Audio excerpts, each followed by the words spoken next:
ہم electronic voting لے کے آئیں, الیکٹورل ریفارمز لے کر آئیں جس سے چیزیں بہتری کی جانب بڑھیں. آپ جا کے بیٹھ کے بات کرنے کے لیے تیار ہیں یا اس میں بھی کوئی مسئلہ آپ کو؟ دیکھیے ایسا ہو جائے تو بڑی اچھی بات ہے, میں اس کے پورے جانتا ہوں, اور کئی باتیں جو نا وہ آپ کو کرنی چاہیے جو کہ ہو سکتی ہوں, اور یہ اس طرح کے بالکل خواہشات اچھی ہیں, مگر سب سے پہلے دیکھیں نا کہ آپ کہہ رہے ہیں جی کہ میں چاہتا ہوں سینٹ میں ہاتھ کھڑا کر کے الیکشن ہو, اپنی بڑی نیک نیتی دکھاتے ہیں. اور بھائی چیئرمین سینٹ کا جو ہے اس وقت چیئرمین سینٹ منتخب کیسا ہوا, سب سے پہلے تو وہ بدل دینا, اپنا ڈپٹی اسپیکر گھر بھیج دیں. آپ کو تو پتا ہے فورن فنڈنگ کے سٹے جو لیے ہوئے ہیں وہ خاص صاحب اس میں کے لیے کون سی ریفارم چاہیے.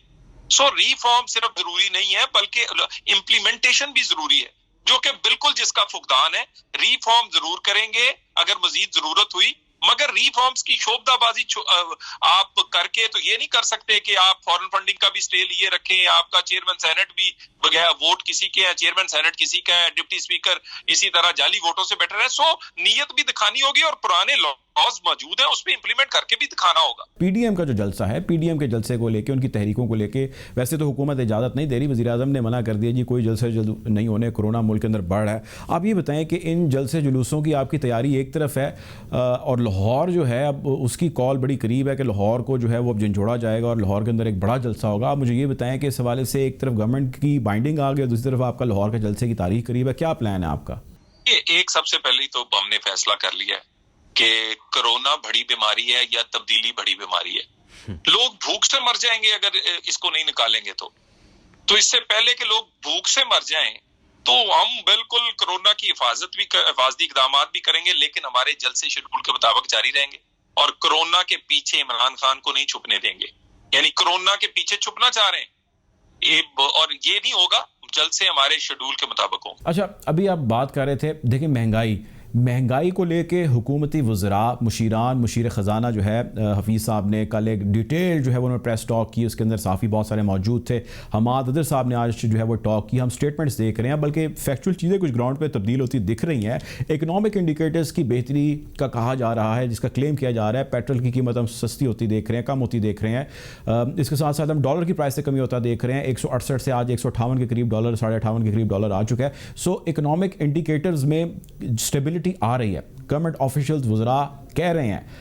آپ کے پاس جو بیانیہ ہے, جو آپ کا نیریٹو ہے, اس میں فور موسٹ آپ کہتے ہیں جی مہنگائی ہے, جو عوام کا مسئلہ ہے جس کے خاطر ہم نکلے ہیں. تو عوامی مسئلہ تو وہ حل کرنے جا رہی ہے گورنمنٹ, جو گورنمنٹ کہہ رہی ہے. اب آپ کس چیز پہ ان کے ساتھ سینگ پھنسائیں گے؟ میرا خیال ہے کہ ڈالر 100 سے اگر 150-55 کا ہو بھی جائے تو وہ یہ بہت زیادہ 100 کا تو نہیں ہونے جا رہا. یعنی چینی جو 115 روپے کی ہے وہ 55 کی تو نہیں ہونی جا رہی. وہ جو آٹا 75 روپے کا ہے وہ دوبارہ 35 کا تو نہیں ہونے جا رہا. اور جو بجلی گیس کے بل کئی سو گنا بڑے ہیں وہ تو نہیں کم ہونے جا رہے. وہ ادویات جو 400 گنا بڑی ہیں وہ کم تو نہیں ہونے جا رہی. ذرا یہ میری بات کی بجائے آپ کے سامنے جو کیمرہ مین کھڑا ہے اس سے پوچھیں اس کے حالات کیا ہیں. اگر جس دن اس کے حالات اچھے ہو گئے اس دن ملک کے حالات اچھے ہیں. اچھا, آپ ایک سیزن جو ہے وہ پولیٹیشین ہے. آپ ادر دین, اگر میں آپ سے پاکستان مسلم لیگ نون کے ممبر بات کروں, ایز اے پولیٹیشین آپ سے بات کروں, پی ڈی ایم کے کیونکہ اتحاد کو لے کے کافی باز گشت جاری ہے, اور کچھ لوگ یہ بھی کہہ رہے ہیں کہ بڑا سمارٹ پیپلز پارٹی پلے کری جا رہی ہے پی ڈی ایم کے اندر, اور نون لیگ جو ہے اس کے پاس کوئی چارہ ہی نہیں بچا. آپ اس اتحاد اور اس کے فیوچر کو کیا دیکھتے ہیں؟ دیکھیں, میں آپ سے ایک بات بتا دوں. پاکستان میں اگر آپ نے کوئی ریفارم کرنا ہے اور پاکستان کو کسی ایسا سسٹم دینا ہے جس کے کم از کم جس سے آئندہ 70 سال میں تو نہیں ہم سیکھ سکے, آئندہ 70 سال میں کچھ کر لیں, تو ہمیں ملٹی پارٹی کوآپریشن چاہیے. ہم اس ایجنڈے پہ صرف ایک کوئی اس حکومت کو بدلنے کے لیے یا الیکشن تک نہیں ہے. ہم جو دے رہے ہیں مساق پاکستان, وہ ایک ایسا ایجنڈا ہوگا جس میں تمام پارٹیاں اگلے الیکشن کے بعد یہ ذمہ دار ہوں گی کہ وہ اس میں کوآپریٹ بھی کریں گی اس کی قانون سازی میں اور اس پہ اس ریفارم کرنے میں. تو ریفارم کرنا اس وقت اس ملک کو بہت ضروری ہے, مگر موجودہ حالات میں موجودہ طریقہ کار سے یہ ملک نہیں چل سکتا, اور اس کے لیے ملٹی پارٹی کو. آخری سوال آپ سے یہ بتائیں کہ آپ لوگوں نے اپوزیشن جتنی بھی ہے اس سب نے ایک بیانیہ بڑا اڈاپٹ کر کے رکھا, اور انہوں نے کہا کہ جی یک طرفہ احتساب کا عمل جاری ہے پورے ملک کے اندر. کوئی ایسا شخص نہیں ہے اپوزیشن کا جس کو انہوں نے چھوڑا, اس کو جو ہے وہ وکٹم بنایا جا رہا ہے, اس کو ٹارگٹ کیا جا رہا ہے. اب خبر بہت پرانی تو نہیں ہے, جہانگیر ترین واپس آ چکے ہیں, ان کے گرد گھیرا تنگ ہو چکا ہے, ان کے گرد ایک ایف آئی آر ہے وہ بھی درج ہو چکی ہے کل پرسوں, چینی کی ان کی جو اسکینڈل چل رہا ہے اس کے حوالے سے. تو he is under the the problem, he is under that situation. آپ مجھے یہ بتائیں کہ آپ لوگ اب میاں صاحب کو لے کر کیا آپ کے پاس بیانی، آپ کس طرح ان کو ڈیفینڈ کر رہے ہیں، کیا کاؤنٹر آپ نیریٹو دے رہے ہیں؟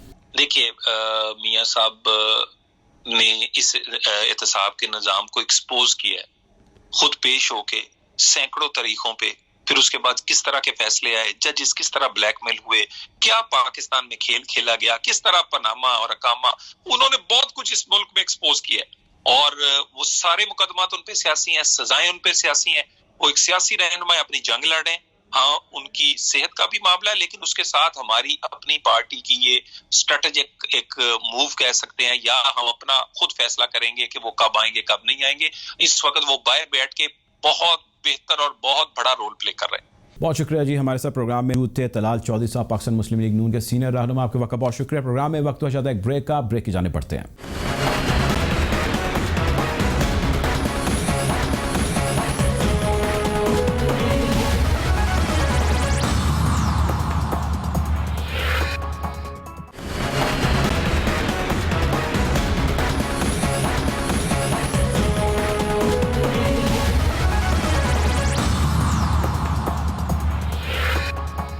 Welcome back after the break. Program میں ہمیں جوائن کیا پاکستان تحریک انصاف کے سینئر رہنما ہیں خرم شیر زمان صاحب۔ ویلکم ٹو دا شو خرم شیر زمان صاحب۔ آپ سے پہلا سوال یہ ہے کہ مریم نے آج بڑی دھواں دھار تقریر کی ہے۔ مریم صاحبہ کہتی ہیں کہ یہ سارا نظام جو ہے وہ فراڈ ہے، جھوٹ پر مبنی ہے، اور یہ جو سارا نظام ہے یہ کرپٹ ٹولہ ہے، یہ بھی انہوں نے کہا، اور ساتھ ساتھ یہ بھی انہوں نے کہا کہ یہ جھوٹے ووٹ ہیں جس کی بنا پر آ کر بیٹھ گئے ہیں۔ اتنی دفعہ وہ کہہ چکی ہیں، اتنے جلسہ عام سے کہہ چکی ہیں، کوئی ٹھوس کوئی سالڈ آنسر تو دینا خرم صاحب۔ نہیں، اب جو سیاسی جماعتیں خاص طور پہ PMLN، ان کو اپنی حیثیت کا پتہ تو چل گیا ہوگا گلگت بلتستان میں جس طرح انہوں نے کیمپین کی اور جو ان کی خواہش اور جو کچھ یہ سمجھ رہے تھے، تو میرے خیال سے چیزیں بہت کلیئر ہو گئی ہیں۔ اور الیکشن سے پہلے بھی جو ہے آپ نے کچھ سرویز دیکھے تھے کہ آج بھی پاکستان کے اندر سب سے زیادہ مقبول شخصیت وہ وزیر اعظم ہے، سب سے بڑی سیاسی جماعت وہ تحریک انصاف ہے، تو ان کا جو بیانیہ ہے وہ فیل ہو گیا ہے۔ دیکھیں نا کہ گلگت بلتستان کے لوگوں نے ان کو کیوں ریجیکٹ کیا، اس کے پیچھے جو سب سے بڑی مجھے نظر آتی ہے وہ یہ ہے کہ انہوں نے افواج پاکستان کے خلاف آواز اٹھائی، انہوں نے افواج پاکستان کی توہین کرنے کی کوشش کی۔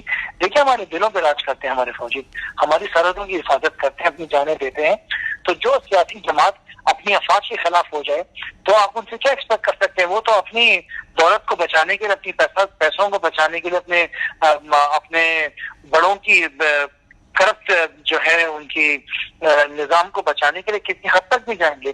سو میں سمجھ رہا ہوں کہ ایک بہت اچھا اور ایک بہت بڑا میسج آیا عوام کی طرف سے، گلگت بلتستان کے لوگوں کی طرف سے، اور اگر آپ الیکشن پورے پاکستان میں بھی کرائیں گے تو اب یقین کر لیں کہ رزلٹ آپ کو یہی ملے گا۔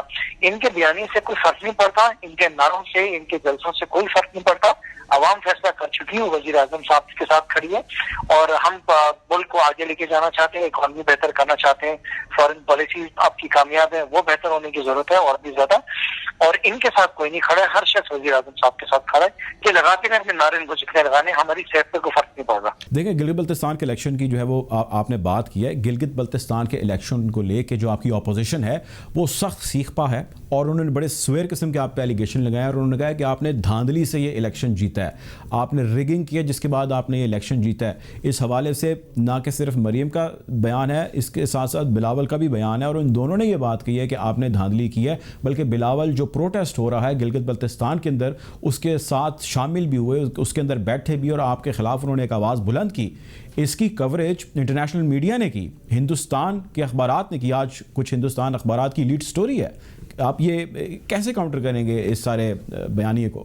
نہیں دیکھیے، میں نے آپ سے فرمایا، میں پھر آپ سے عرض کروں گا کہ ان سارے پروٹیسٹ سے کوئی فرق نہیں پڑتا۔ دیکھیں نا، یہ تو 2018 کے الیکشنز کو بھی انہوں نے کہا کہ وہ دھاندلی زیادہ تھے۔ اگر صوبہ سندھ کے اندر جو الیکشن ہوا تو وہ بھی دھاندلی زیادہ تھے، یا خالی پنجاب اور KP کے دھاندلی زیادہ تھے؟ یہ میرا سوال ہے۔ دوسری چیز یہ ہے کہ اگر یہ سمجھتے ہیں کہ سسٹم ہی غلط تھا تو انہوں نے الیکشنز کے اندر کنٹیسٹ کیوں کرا؟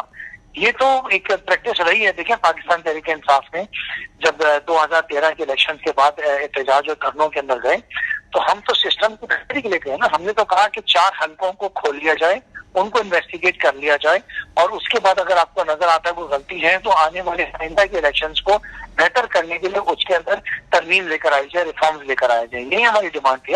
ہم نے تو نہیں کہا تھا کہ 4 حلقوں کو کھولنے غلط ثابت ہو جائے تو تحریک انصاف کو جو اقتدار دے دیا جائے۔ ہم نے تو ریفارمز کے لیے، بہتر پاکستان کے لیے، بہتر الیکشن کے لیے کیا تھا۔ انہوں نے کیا کیا 2018 سے لے کے آج تک؟ کسی عدالت کے اندر گئے، کوئی الیکشن کمیشن میں جا کے انہوں نے کوئی پیٹیشن فائل کیا, کچھ بھی نہیں کیا, صرف نعرے لگ رہے ہیں, اس کے علاوہ کچھ بھی نہیں کیا انہوں نے.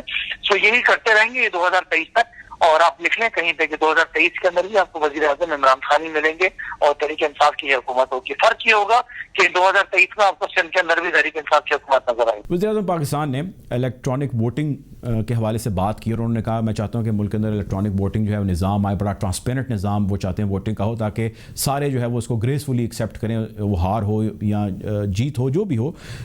اس سارے میں انہوں نے مدعو کیا اپوزیشن کو اور کہا کہ جی آپ آئیں, آ کر بیٹھیں, بات کریں, ریفارمز کی بات کریں اور اس کے بعد ہم اس کو لے کر آگے بڑھتے ہیں. آپ کو لگتا ہے اپوزیشن آئے گی, بیٹھے گی, یہ پروسیس آگے بڑھا سکتے ہیں یا صرف ایک ہوا میں تیرا چلایا؟ میں نہیں سمجھتا ہوں وزیر اعظم صاحب نے اچھا اقدام اٹھائے, لیکن میں نہیں سمجھتا ہوں کہ اپوزیشن جو ہے اس میں پرائم منسٹر کے انیشیٹو میں ان کے ساتھ آگے کھڑی ہوگی. اس کی وجہ یہ کہ یہ تو وہ سیاسی جماعتیں آ کے کرتی ہیں جو کہ یہ سمجھتی ہیں ان کا کوئی ووٹ بینک ہے. ان کا ووٹ بینک اتنا بچا نہیں ہے. دیکھیں بہت بڑی بات کی وزیر اعظم صاحب نے, انہوں نے کہا ہے کہ جو سینٹ کے الیکشن ہوں گے وہ بھی وہ چاہتے ہیں کہ شو آف ہینڈ سے ہوں. اب سامنے اقتدار کے اندر تو رہی نا پیپلز پارٹی 4-5 دفعہ PMLN بھی رہی. اتنے سالوں میں ان کو کیوں نہیں احساس آیا کہ الیکٹرانک ہونا چاہیے ووٹنگ کا؟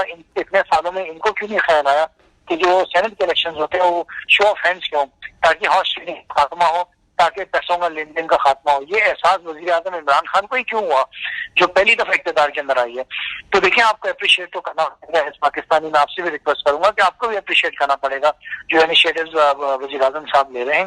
سو ہوپفل کہ یہ نظام بالکل جتنا جلد سے ہو سکے قائم ہو جائے. مارچ میں میرے خیال سے شاید سینٹ کے الیکشن ہیں, اس سے پہلے بل پیش ہوگا. آپ کے سامنے نظر آ جائے گا آپ کو کہ کتنی سیاسی جماعتیں اس بل کو سپورٹ کرتی ہیں. جو نہیں کریں گی دیٹ مینس کہ وہ ہاؤس ٹریڈنگ کے اندر ملوث بھی رہی ہیں اور سپورٹ بھی کرتی ہیں. اس کے ساتھ ساتھ جو رہی بات الیکٹرانک ووٹنگ کی, وہ میں سمجھتا ہوں بہت اہم ہے, اور ہم سمجھیں کہ مطلب یہ سمجھیں کہ زندگی ہماری آسان ہو جائیں گی. جو پروسیجرز ہیں الیکشن کے مشکل, ہم کیونکہ میں تو پولنگ ایجنٹ بھی رہ چکا ہوں, مجھے پتا ہے کہ کتنی مشکلات ہوتی ہیں. میں الیکشن بھی 2 لڑ چکا ہوں, اس بارے میں بھی میں جانتا ہوں. سو آئی بلیو اگر الیکٹرانک سسٹم آ جائے گا جس طرح دنیا میں آپ کے پڑوسی ممالک میں انڈیا کے اندر الیکٹرانک سسٹم ہے اور بہت سارے دنیا کے بیشتر ممالک کے اندر, یہ پرچی سسٹم اب ختم ہونا چاہیے, بہتری آنی چاہیے. اس سے ہم سب کو فائدہ ہوگا, ہماری آنے والی جو سیاسی جنریشن آ رہی ہیں ان کو فائدہ ہوگا. سب سے بڑا مسئلہ جو آپ کے لیے, آپ کی گورنمنٹ کے لیے نا, وہ ہے جی مہنگائی, جس کا جواب آپ کو دینا ہوگا. آپ یہ بتائیں ہمیں یہ بات سمجھائیں کہ آپ کے مشیران, آپ کے وزراء آتے ہیں, وہ آ کر ٹی وی پہ بات کرتے ہیں. مشیر خزانہ صاحب آئے, حفیظ صاحب, انہوں نے آ کے کل ٹیلی ویژن پہ بڑی دھواں دھار لمبی ایک تقریر کی. اس کے بعد ہم نے دیکھا کہ آج حماد اظہر صاحب آئے, انہوں نے آ کے جلسے کے اندر, وہ ایک جلسہ نما ایک خطاب تھا, اس کے اندر انہوں نے ایڈریس کیا لوگوں کو. انہوں نے بتایا کہ جی ہمارے اکنامک انڈیکیٹرز بہتر ہو رہے ہیں, ہم نے پیٹرول کی تھوڑی سی قیمت کم آتے دیکھی, ڈالر کی قیمت میں تھوڑی سی ہم نے کمی دیکھی. یہ ساری باتیں گراؤنڈ ریئلٹیز سے بالکل مختلف ہیں. آپ عوامی بندے ہیں, لوگ آپ کے پاس آتے ہیں, آپ سے پوچھتے ہوں گے, بات کرتے ہوں گے. عوام کو روٹی, کپڑا, آٹا, مکان, بجلی کا بل, گیس کا بل, کھانا پینا, اشیاء ضروریہ ساری ویسے کی ویسی, بلکہ قیمتیں بڑھتی چلی جا رہی ہیں. ان باتوں کا اور گراؤنڈ ریئلٹیز کا کوئی تال اور میل نہیں ہے. آپ کیسے اس کو ڈیفینڈ کریں گے, کیسے کاؤنٹر کریں گے, اس کا آنسر کیسے دیں گے ہمیں آپ جو بات کہہ رہے ہیں ٹھیک کہہ رہے ہیں, اس میں کوئی آپ کی بات کو میں چیلنج نہیں کروں گا. مہنگائی بالکل اس وقت جو ہے ہمیں کنٹرول کرنے کی ضرورت ہے. وزیر اعظم صاحب آپ دیکھ رہے ہیں کہ اس کے بعد بہت ان کا کنسرن ہے, کم بھی ہوگی اور بہت زیادہ کم ہونے کی ضرورت ہے. وہ آپ فرما رہے ہیں اس کے بعد بالکل کام ہونا چاہیے, اور اس کے انفلیشن کے ایشو کو بالکل دیکھنا ضروری ہے. خاص طور پہ ایسی چیزیں کہ جو کہ روزانے کی ضروریات کی ہیں. آپ نے دیکھیں کہ پرائم منسٹر نے اس وقت, آپ نے پیچھے دیکھا ہے کہ فیول پرائس کم کی ہے. آپ نے دیکھا ہے کہ انڈسٹری کو کس طرح سپورٹ کیا جا رہا ہے تاکہ کسی نہ کسی طریقے سے روزگار کا سلسلہ بھی چلتا رہے, اور طریقہ کار نکالنے کی ضرورت ہے کہ کس طرح انفلیشن کو بھی کنٹرول کیا جائے. مہنگائی کے اوپر میں بالکل آپ کی بات کو چیلنج نہیں کروں گا, اس میں پرائم منسٹر صاحب کام کر رہے ہیں اور ہمیں اس میں کمی لانے کی بہت زیادہ اور بہت جلد ضرورت ہے. اسی سال کے اندر آپ فرق دیکھیں گے کیونکہ جو ذخیرہ کر رہے ہیں ان کو بھی دیکھا جا رہا ہے, اور جن چیزوں کی شارٹیج ہے ان کو امپورٹ کی بھی اجازت دی جا رہی ہے. اور اب اس کو بزنس ماڈل کی طرح لے کر آنا پڑے گا, کیونکہ یہاں پہ لوگ فائدہ اٹھاتے ہیں. جب انفلیشن کا ہوتا ہے سلسلہ تو لوگ جو چیزیں سستے داموں ہوتی ہیں اس کو مہنگے داموں بیچتے ہیں. تو دیکھیں, لیکن میں آپ سے کوشش کروں گا کہ فار ایگزامپل سبزیاں ہو گئیں اور آٹا ہو گیا, اس کے ساتھ ساتھ دودھ ہو گیا, یہ اب گوشت ہو گیا، مرغیاں ہو گئی، یہ وزیر اعظم کی ذمہ داری نہیں ہے ان کے ریٹ کو دیکھنا، یہ صوبائی حکومت کرتی ہے، کمیشن کی ذمہ داری ہے کہ جو ریٹ کمیشن نکال رہے ہیں وہ امپلیمنٹ ہو۔ میرا تو سوال ہے کہ صوبائی حکومتیں کیا کر رہی ہیں؟ تو پنجاب کے اندر، KP کے اندر تو بڑھ سکتی ہے، وہاں کے ڈپٹی کمشنر مختار خان اور جو ذمہ داران ہیں وہ کام کر رہے ہیں، لیکن سوال ہے کہ جو کراچی کا کمشنر فار ایگزامپل جو ریٹ لسٹ نکال رہا ہے، اس میں سندھ حکومت کیوں ناکام ہو رہی ہے امپلیمنٹ کرانے میں؟ وہ ذمہ داری تو سندھ حکومت کی ہے نا، وزیر اعظم صاحب کا کام تو نہیں کہ دودھ کے ریٹ کو کم کریں، وہ تو ریٹ ڈیسائیڈڈ ہے، جو ریٹ ڈیسائیڈڈ ہے اس کو تو کم کریں، مرغی ہوگی، گوشت ہوگی، سبزیاں ہو گئی۔ سو یہ روزانہ کی کھانے پینے کی اشیاء کم سے کم یہ ذمہ داریاں صوبائی حکومتوں کی ہے۔ اگر اس میں فیلئر پنجاب کا ہوگا تو میں ان کو بھی کہوں گا، لیکن سندھ حکومت کی جو ذمہ داری وہ پوری کرے۔ PDM کی بات کر لیتے ہیں، آپ سے آخری سوال میرا یہ ہے کہ PDM جو ہے وہ آج متحد ہے، اور PDM کو لے کر اپوزیشن نے ایک بیٹھک کی، فضل الرحمان صاحب نے اس کی صدارت کی، آپ ہماری اسکرین پر اس کے ویژول دیکھ رہے ہیں، وہ چل رہے ہیں۔ اب آپ مجھے یہ بتائیے، یہ سمجھائیے کہ آپ نے، آپ کے اتحاد، آپ کی گورنمنٹ کے اندر جتنے لوگ ہیں سب نے، آپ کے الائز نے بھی یہ کہا جی PDM جو ہے وہ ایک ہوا کا گولا ہے، PDM کی کوئی ایگزسٹنس نہیں ہے، PDM میں دراڑیں پڑ چکی ہیں، یہ ہے وہ ہے۔ PDM تو آج بھی متحد ہے اور بیٹھ کے اپنے اگلے جلسوں کی تیاریاں کر رہے ہیں، اور PDM جو ہے ایک تحریک کے طور پہ بڑی اسٹرانگ ہوتی دکھائی دے رہی ہے۔ سر جتنا زیادہ ان کا اتحاد رہے گا اتنا ہمارے لیے اچھا ہے۔ یہ عوام کے سامنے ایکسپوز ہو رہے ہیں، عوام ان کو دیکھ رہی ہے۔ ان کا ایجنڈا کیا ہے نا، میں آپ سے پوچھتا ہوں، ان کا ایجنڈا یہ ہے کہ انہوں نے اپنے پپا اور ڈیڈی کی جو ہے یہ موومنٹ ہے بیسکلی، ایک صاحبزادی بیٹھی ہیں اپنے باپ کے کرپشن کے لیے، NRO کے لیے، اور دوسرے صاحب بیٹھے ہیں اپنے والد کے لیے۔ تو اب گزارش یہ ہے کہ یہ پاکستان کا ایجنڈا تو نہیں ہے، یہ تو دشمن ممالک ایجنڈا کے اوپر چل رہے ہیں، اور ان کا سپورٹ ان کے پاس ہے۔ اس کے ساتھ ساتھ یہ چاہتے ہیں کہ کرپشن کی ختم کر دیے جائیں، ان کے اوپر انویسٹیگیشن نہ کی جائے، ان کو فری ہینڈ دے دیا جائے۔ یہ آپ کے ساتھ آگے بیٹھ جائیں گے، آپ کے ہر اچھے کام میں آپ کا ساتھ دیں گے۔ لیکن دیکھیں پرائم منسٹر صاحب نے بڑا کلیئرلی کہہ دیا ہے کہ اگر میری کرسی بھی جائے، میری حکومت بھی جائے، میں ان کے ساتھ نہیں بیٹھوں گا۔ تو قوم تو آج عمران خان کے ساتھ ہے، قوم ان کے ساتھ نہیں ہے۔ یہ جتنا اپنا اتحاد مضبوط کریں گے نا، آپ یقین کر لیں اتنا پاکستان کو فائدہ ہوگا۔ یہ ایکسپوز ہو رہے ہیں، یہ فارغ ہو گئے، ان کا کوئی فیوچر نہیں ہے۔ میں آپ کو بتا دوں، ان کے ساتھ جو لوگ اٹیچڈ ہیں، ان کے MNAs MPs جو کہ محنت سے کام کر رہے ہیں اور سنسیئرلی جو ہے نا سنسیئرٹی کے ساتھ کام کر رہے ہیں، وہ خود فکر مند ہے اپنے فیوچر کے لیے۔ ان کے ساتھ لوگ آہستہ آہستہ الرجی کرتے رہیں گے، لوگ ان کے ساتھ فاصلے اختیار کریں گے، آپ دیکھیں گے لوگ ان کو چھوڑیں گے۔ میں نہیں کہتا ہوں کہ آپ کے کوئی تحریک انصاف میں آگے بیٹھ جائیں گے، لیکن ان کے ساتھ کنارہ کشی لوگ کریں گے، ان کے ایجنڈا کے ساتھ، ان کے بیانیے کے ساتھ۔ میں سمجھ رہا ہوں باقی سیاسی جماعتیں بھی نہیں کھڑی ہوں گی، باقی جماعتیں جو چھوٹی موٹی اور 12 جماعتوں کا یہ پورا اچار ہے، ان کو بھی سوچنا پڑے گا کہ کیا ان کو ان کے ساتھ کھڑا ہونا یا نہیں ہونا ہے۔ سو میں سمجھتا ہوں کہ پاکستان کا مستقبل جو ہے وہ روشن ہے۔ وزیر اعظم صاحب، عمران خان صاحب، ان کی ٹیم کام کر رہی ہے، محنت کر رہی ہے، ہم سب ان کے سپاہی ہیں، اور اللہ کی ذات پہ بھروسہ ہے کہ اگر ہم اسی طرح ایمانداری سے کام کریں گے اپنے ملک کے ساتھ تو پاکستان ضرور ترقی کرے گا۔ ہاں، ان کا کوئی فیوچر نہیں ہے، ان کے لیے صرف تباہی ہے پاکستان کے اندر۔ یہ سوچیں کہ انہوں نے کیا کرنا ہے۔ بہت شکریہ جی، ہمارے ساتھ خرم شیر زمان صاحب، پاکستان تحریک انصاف کے سینئر رہنما، آپ کے وقت کا بہت شکریہ۔ پروگرام میں وقت ہوا چاہتا ہے ایک بریک کا، بریک کی جانب بڑھتے ہیں۔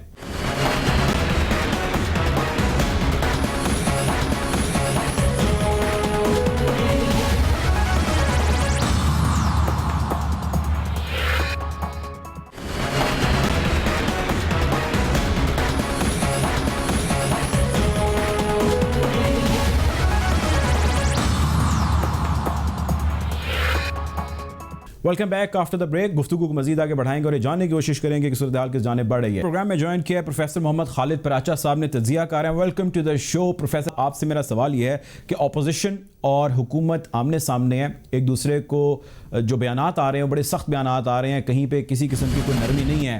آپ مجھے یہ بتائیے گا کہ آپ کو لگتا ہے کہ کسی صورت اس میں تناؤ میں کمی ہو سکتی ہے اور بیٹھ کے تمام سٹیک ہولڈرز ایک ٹیبل پر بات چیت کر سکتے ہیں؟ ایسے ہے کہ حکومتوں کی ذمہ داری اور اپوزیشن کا کام، یہ جو سانپ سیڑھی کا کھیل کہہ لیں یا کوئی اور نام اسے دے لیں، یہ پاکستان کی سیاسی زندگی کا تسلسل ہے۔ میں ایک بات بڑی آسانی سے کہہ سکتا ہوں کہ کسی صاحب کا ایک شعر ہے کہ وہ شاخ نور جسے ظلمتوں نے سینچا ہو، اگر پھلی تو شراروں کے پھول لائے گی۔ سامعین اور ناظرین کے لیے اس کا مفہوم یہ ہے کہ وہ بات جو غلط حالات، واقعات اور نتائج سے شروع ہوتی ہے وہ اچھے اثرات پیدا نہیں کر پاتی. ہمارا سیاسی منظرنامہ بھی یہی ہے کہ جب کوئی حکومت برسر اقتدار آتی ہے تو اپنے ساتھ وہ ایسا سلسلہ لے کے آتی ہے حالات کا، واقعات کا، کہ حکومت میں آنے کا مقصد جو ہے وہ ختم ہو جاتا ہے اور حکومت کی ساری جد و جہد، اپنی جہد بقا جسے کہتے ہیں، اس میں لگ جاتی ہے. اب حکومت کی جو ذمہ داری تھی، یہ شروع میں جب پروگرام ہم لوگوں نے کیے، عمران خان صاحب جب آئے تو بار بار جو مبصر تھے، تجزیہ کار تھے یا اس معاملے کو جاننے والے احباب تھے، وہ مشورہ دیتے رہے کہ حکومت کے لیے اچھا یہ ہے کہ وہ اپنے آپ کو لایعنی بکھیڑوں میں ڈالنے کی بجائے آبجیکٹو ایکسرسائز کرے. لیکن پتہ نہیں بات کہنے میں دیر ہو گئی یا سمجھ آنے کی ضرورت نہیں تھی. آپ پروفیسر صاحب مجھے یہ بتائیں کہ گورنمنٹ کون کون سے پوائنٹ وائز بتائیے گا، کون کون سے سیکٹر ہیں جس کے اندر آپ کے خیال سے ٹھیک پرفارم نہیں کر رہی جس کو کرنا چاہیے تھا؟ میرا ذاتی خیال سب سے پہلے یہ ہے کہ حکومت نے جو ریفارمسٹ ایجنڈا دیا تھا، پہلی چیز انتظامی اصلاحات کا، وہ بالکل شروع ہی نہیں ہوا کہیں سے. عشرت حسین صاحب موجود ہیں اور یہ پچھلی حکومت میں بھی موجود تھے اور پہلے بھی موجود رہے، اور بار بار ان کو ہی یہ ریفارمسٹ ایجنڈا دینے کا مطلب یہ ہے. ایک ریفارمسٹ ہو گیا سر، اس کے علاوہ اور کون سے پوائنٹ ہیں؟ اس کے علاوہ جی اکنامک ڈیلیوری تھی، اکنامک فیلڈ میں ڈیلیوری تھی کہ جی ہم قرضہ نہیں لیں گے، ہم خسارہ دور کریں گے اور ہم ریلیف کا کوئی میکانزم ایوالو کریں گے یا سامنے لائیں گے. ایسی کوئی صورت عوام کے سامنے فی الحال نہیں آئی، بلکہ کوئی ایسا پالیسی پیکج آیا ہی نہیں جس کی بنیاد پہ ہم کہہ سکتے ہوں کہ اچھے مستقبل کی امید کی جا رہی ہے یا ہو سکتی ہے. یہ جو کہا جاتا ہے کہ جی وقت اچھا آ رہا ہے، ایک سوائے اس کے کہ کنسٹرکشن انڈسٹری پہ کچھ پیکج آیا ہے، اور میں نہیں سمجھتا کہ صرف کنسٹرکشن انڈسٹری کے لیے دیا گیا پیکج کوئی بڑی تبدیلی لانے کا ذمہ دار ہو سکتا ہے یا اس سے کوئی بڑی امید اصلاح احوال کی باندھی جا سکتی ہے. قرضہ اور خسارہ آپ نے دیکھا اور اس پہ روز تبصرے ہو رہے ہیں کہ ساری حکومتوں کے ریکارڈ ٹوٹ گئے ہیں اور اس کی رفتار بڑی زیادہ ہے. اب تو مطلب منٹوں سیکنڈوں منٹ اور سیکنڈ میں ملینز آف روپیز کا قرضہ لیا جا رہا ہے. یہ قرضہ رکنا چاہیے تھا، سلو ہونا چاہیے تھا، واپس ہونا چاہیے تھا، سرکلر ڈیٹ رکنا چاہیے تھا. ایسی کوئی چیز نہیں. گزارش یہ ہے حکومتی اراکین سے جب ہم بات کرتے ہیں، وفاقی وزراء جن سے بھی ہم بات کرتے ہیں، وہ یہ کہتے ہیں، جو ذمہ داران ہے، میں کہنا یہ چاہ رہا ہوں، وہ یہ کہتے ہیں کہ جو یہ سارا کیا دھرا ہے یہ پچھلی حکومتوں کا ہے. اتنے مہنگے انہوں نے قرضے لیے، اتنی مہنگی شرح پر انہوں نے قرضے لیے. اگر ہم بھی وہی کام کریں اور آرٹیفیشلی اس وقت مہنگائی کو، ہم فوڈ انفلیشن کو روک دیں تو ہم یقیناً یہ کر سکتے ہیں، یہ ہو سکتا ہے. لیکن اس کا نقصان ہماری حکومت کے بعد جو حکومت آئے گی وہ برداشت نہیں کر سکے گی. ہم تو ابھی بھی گزارا کر رہے ہیں. مجھے یہ بتائیے ان کا بیانیہ کس حد تک غلط ہے؟ اس میں یہ بیانیہ کوئی 20-25% سے زیادہ درست نہیں ہے. پہلی بات تو یہ ہے کہ انہوں نے ایسا کیا کیا ہے، کون سا ایسا وائز سٹیپ لیا ہے جس کی بنیاد پہ ہم کہہ سکیں وقت اچھا بھی آئے گا. نہ صرف یہ وقت اچھا آنے والا تو کوئی کام ابھی ہوا ہی نہیں ہے.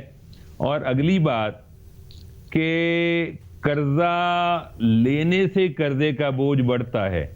قرضہ تو لیا جا رہا ہے اور بوجھ بھی بڑھ رہا ہے. گزشتہ 4 ماہ کے اندر جو قرضہ ہے وہ نہیں لیا گیا. اس کا ذکر کل مشیر خزانہ نے سر اپنی پریس ٹاک کے اندر کیا اور انہوں نے ساتھ یہ بھی کہا کہ جو ہمارے اکنامک انڈیکیٹرز ہیں وہ بہتر ہو رہے ہیں. ڈالر کی قیمت 4 ماہ کے اندر 8 سے 10 روپے کم ہو چکی ہے، یعنی کہ 158 58.5 کے قریب ڈالر ابھی ہے. عام بندے تک وہ کہتے ہیں اس کا اثر آتے آتے ابھی کچھ ہفتے یا کچھ مہینے لگ سکتے ہیں. دیکھیں بات یہ ہے کہ یہ بڑی مشہور بات ہے.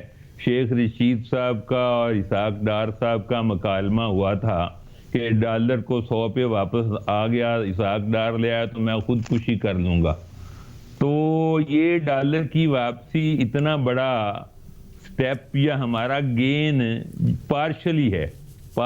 مین گین ہوگا کہ ہم ایسی پوزیشن میں آ جائیں. یہ تو ہماری انٹرنیشنل تجارت سلو ہو گئی. ہم نے ڈالر سستا ہونے کا فائدہ ہمیں یہ ہونا چاہیے تھا کہ ہماری ایکسپورٹس میں اضافہ ہو جاتا, تاکہ ہمارا ڈرین جو تھا فورن ایکسچینج کا وہ رکتا اور ہمارے ریزرو جو ہے وہ بلڈ ہوتے. ریزرو بلڈ نہیں ہوئے, ایکسپورٹیبل سرپلس ہمارے پاس ہے ہی نہیں. جو قوم گندم جیسی چیز جسے وہ ایکسپورٹ کر رہی تھی اس کو امپورٹ کرنے پہ مجبور ہو گئی. کاٹن جو تھی جو 14 بلین ڈالر ہوتی تھی, 14 ملین بیل ہوتی تھی, 5 ملین بیل ہم ایکسپورٹ کرتے تھے, وہ 8 ملین ہماری پیداوار ہو گئی اور 6 ملین بیل ہماری پیداوار ہی کم ہو گئی. تو ہم یہ ایک واہمہ پالیں گے. یہ جو آپ ساری باتیں بتا رہے ہیں یہ حقیقت اور یہ اپنی جگہ ٹھہری. اب یہ بتائیے کہ ان چیزوں کو ڈیل کرنے کے لیے اپوزیشن آپ کے خیال سے جو رول پلے کر رہی ہے, کیونکہ حکومت یہ کہتی ہے کہ وہ رول عوام کے لیے یا ان مسئلوں کی خاطر یا اس کی وجہ سے وہ نہیں پلے کر رہے, یہ رول وہ اپنے آپ کو اپنے بڑوں کو بچانے کے لیے پلے کر رہے ہیں. آپ اس نیریٹو سے سہمت ہیں؟ آپ کو لگتا ہے کہ نہیں عوام کے لیے نکلی؟ جی, میں اس نیریٹو کو بڑی حد تک مانتا ہوں.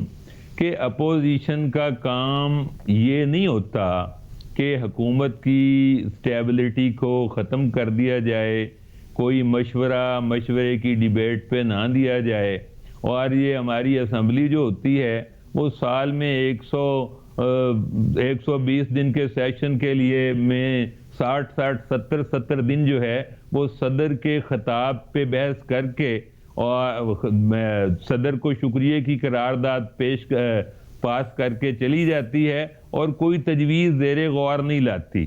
تو یہ بڑی حد تک بات ٹھیک ہے کہ ہماری اپوزیشن کو اکنامک سٹیبلٹی کے لیے, پالیسی میجرز کے لیے, بجٹ پرپوزل کے لیے جو کام جہاں جس وقت کرنا چاہیے نہیں ہو رہا, اور بڑوں کو بچانے والی بات بھی کسی درجے میں صحیح کہی جا سکتی ہے.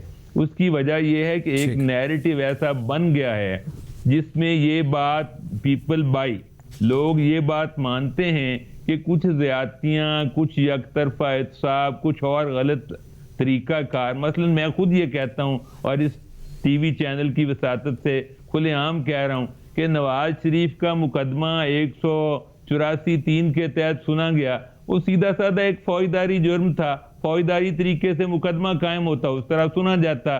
اس کو خصوصی طریقہ اختیار کر کے ہم نے قومی سطح پہ متنازع بنا دیا اور ہمیشہ کے لیے متنازع بنا دیا. اسی طرح کے اور کئی مقدمات ہیں جو مطلب ہے نا اپنے یعنی پالیسی لائن سے ہٹ گئے اور misuse of the due process of court کی وجہ سے وہ متنازع ہو گئے, اور متنازع ہونے کی وجہ سے اس جلسوں میں بیان کیے جاتے ہیں, دہرائے جاتے ہیں. ٹھیک ہے, نواز شریف کا معاملہ جو ہے اس کو بہتر طریقے سے ڈیل کیا جا سکتا تھا. پروفیسر محمد خالد پراچا صاحب ہمارے ساتھ موجود تھے. آپ کے وقت کا سر بہت شکریہ.